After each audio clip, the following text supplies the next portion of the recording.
ka ndryshuar jeta jote pas daljes nga Big Brother?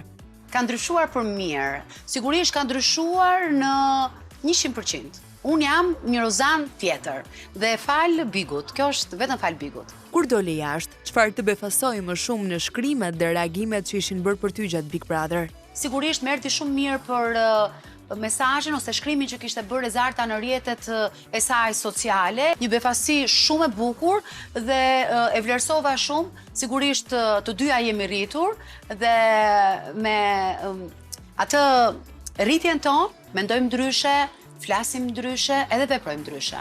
Unë do ta falenderoj shumë sepse në një moment jo shumë të mirë timin brenda në shtëpi, kur dikush nga banorët e shtëpisë tha diçka të pavërtet, Rezarta ishte ajo që doli dhe i vuri pikat mbi. Kritika dhe komplimenti që të bëri partneri? Nuk duhet i kishe falur disa njerëz. Komplimenti? Ti për mua je më e mira. I referohet të gjithë njerëzve që unë i kam falur. Ka parë Gertën në momentin që më ka lënduar dhe pastaj ndodhi ajo e San Valentinit që ne të dyja, ose unë më mirë, i kërkova Gertës për të kënduar një këngë së bashku.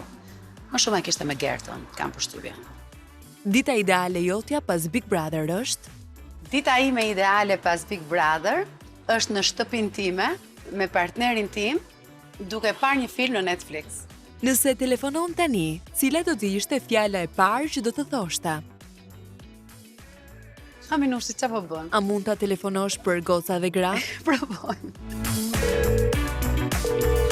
Aminush. Aminushi. Se jam tonë. Mirë. Puf, qa.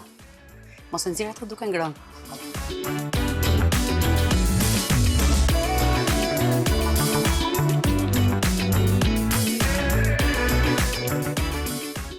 Vajzat ishte një ndër momentet më të ndjera artistikisht në Big Brother. Si lindi ajo këngë në një ambient aq të izoluar?